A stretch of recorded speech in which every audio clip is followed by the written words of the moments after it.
Dans le film Braveheart, le personnage principal dit la chose suivante. Car ils peuvent nous ôter la vie, mais ils ne nous ôteront jamais notre liberté.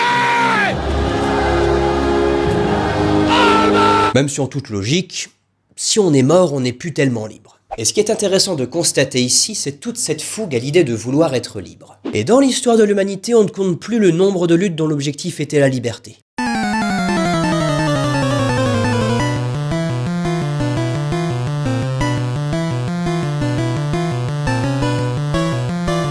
Mais une fois qu'on obtient cette liberté, est-ce qu'on conserve cette même fougue pour l'assumer?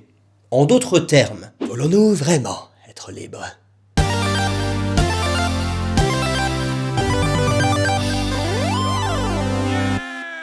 En théorie, tout le monde désire être libre. Mais dans la pratique, c'est un petit peu différent.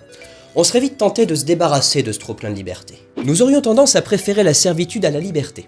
Et celui qui défend ça, c'est Étienne de la Boétie. Dans Discours de la servitude volontaire, la Boétie s'étonne que y a pas grand monde qui bouge pour se libérer alors qu'il y a pas mal de tyrans qui sont tout seuls. Il dira même la chose suivante, le tyran n'a de puissance que celle qu'on lui donne. Et c'est vrai que quand on y pense, s'il y a un type qui enquiquine tout un peuple, il reste quand même seul contre tous. Il y a moyen de le remettre à sa place, non? C'est pourquoi, face à cette inactivité du peuple, la Boétie en conclut qu'il s'agit d'une servitude, mais volontaire. Nous préférons la servitude à la liberté. C'est à croire que la liberté nous effraie.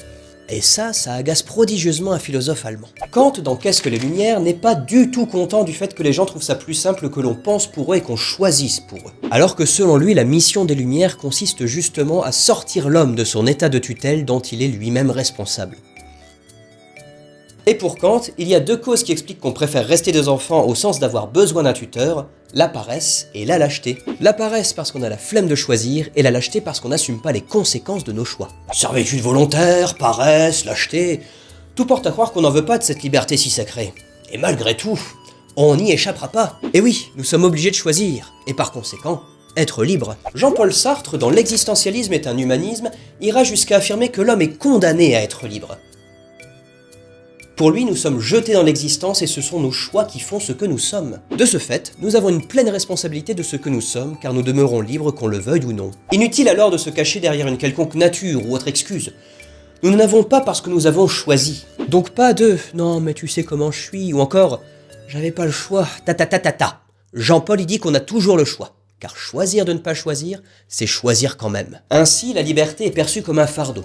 Quelque chose dont on aimerait bien se débarrasser afin de ne pas assumer les conséquences de nos choix. Mais les choix que l'on fait, sont-ils vraiment le fruit de notre décision? En d'autres termes, le libre arbitre existe-t-il vraiment?